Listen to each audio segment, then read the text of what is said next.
ഇന്ന് നമ്മൾ അരിമുറുക്കാണ് ഉണ്ടാക്കുന്നത്. അപ്പോൾ അതെങ്ങനെയാണെന്ന് നോക്കാം. ഇതിനു വേണ്ടി 1/2 കപ്പ് ഉഴുന്ന് വേണം. ഈ ഉഴുന്ന് നമുക്ക് വറുത്തിട്ട് പൊടിക്കാനുള്ളതാണ്. ആദ്യം ഇതൊന്ന് കഴുകി വൃത്തിയാക്കി ഒരു പാനിലിട്ടൊന്ന് വറുത്തെടുക്കാം.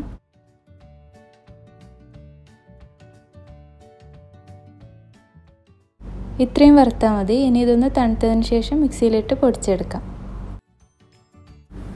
ഇനി നമുക്ക് മുറുക്ക് ഉണ്ടാക്കാൻ വേണ്ടി 2 കപ്പ് അരിപ്പൊടി വേണം. ഇത് ഞാൻ റെഡിമെയ്ഡ് വാങ്ങിയിട്ടുള്ള ഇടിയപ്പത്തിൻ്റെയും പത്തിരിയുടെയും ഒക്കെ പൊടിയില്ലേ, അതാണ് എടുത്തിട്ടുള്ളത്. ഇനി ഇതിലേക്ക് 1/2 ടീസ്പൂൺ ചെറിയ ജീരകം ചേർത്ത് കൊടുക്കാം. പിന്നെ 1 ടീസ്പൂൺ എള്ള് ഇട്ട് കൊടുക്കാം. ഇനി ഇതിലേക്ക് 1/2 ടീസ്പൂൺ മുളക് പൊടി ചേർത്ത് കൊടുക്കാം.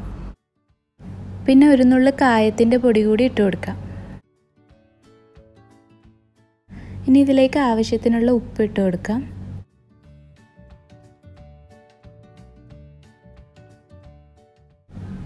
ഇനി ഇതെല്ലാം കൂടി നന്നായിട്ടൊന്ന് മിക്സ് ചെയ്യാം.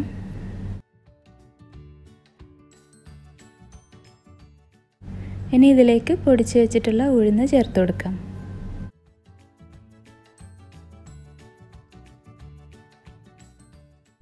ഇനി നമുക്കിതിലേക്ക് 1 ടീസ്പൂൺ എണ്ണ ചേർത്ത് കൊടുക്കാം. എന്നിട്ടൊന്ന് മിക്സ് ചെയ്തതിന് ശേഷം ഇളം ചൂടുള്ള വെള്ളം ഒഴിച്ചിട്ട് ഇത് നന്നായിട്ടൊന്ന് കുഴച്ചെടുക്കാം.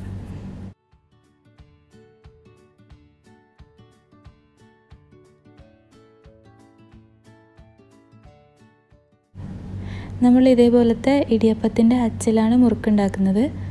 ഈ ഒരു സ്റ്റാറിൻ്റെ അച്ചാണ് വേണ്ടത്. ഈ മാവ് കുറച്ചെടുത്ത് ഇടിയപ്പത്തിൻ്റെ അച്ചിൽ നിറച്ചിട്ട് ആദ്യം ഒന്ന് തിരിച്ച് നോക്കുക. മാവ് കുഴച്ചെടുത്തതിൻ്റെ പാകം കറക്റ്റാണോ എന്നറിയാൻ വേണ്ടി.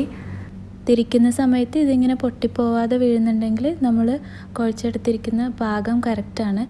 ഇല്ലെങ്കിൽ മാവിൽ കുറച്ച് വെള്ളം ചേർത്തിട്ട് അതൊന്ന് ശരിയാക്കി എടുത്താൽ മതി.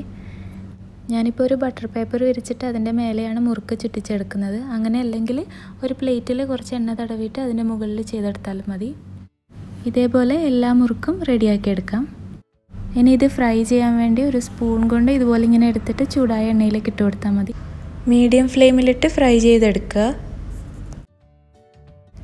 ഇത് എണ്ണയിലേക്ക് ഇടുമ്പോൾ എണ്ണയിൽ ഇങ്ങനെ കുമിളകൾ വരാൻ തുടങ്ങും. മുറുക്ക് വെന്ത് കഴിയുമ്പോൾ അതൊക്കെ പോവും. അപ്പോൾ തന്നെ നമുക്കിത് എണ്ണയിൽ നിന്ന് മാറ്റാം. എണ്ണയിൽ നിന്ന് മാറ്റിക്കഴിഞ്ഞാൽ മുറുക്കിൻ്റെ കളറ് ചെറുതായിട്ടൊന്ന് മാറും.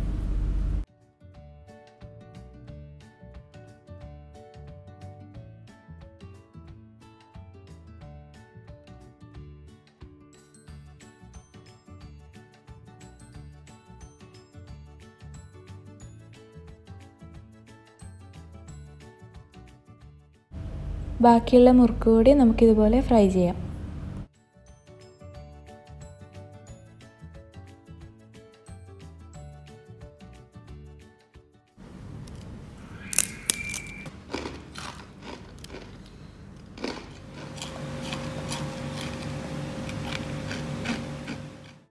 മുറുക്ക് നല്ല ക്രിസ്പി ആയിട്ട് കിട്ടിയിട്ടുണ്ട്. ഈ വീഡിയോ ഇഷ്ടമായാൽ നിങ്ങൾ ഷെയർ ചെയ്യാൻ മറക്കരുത്. Thank you.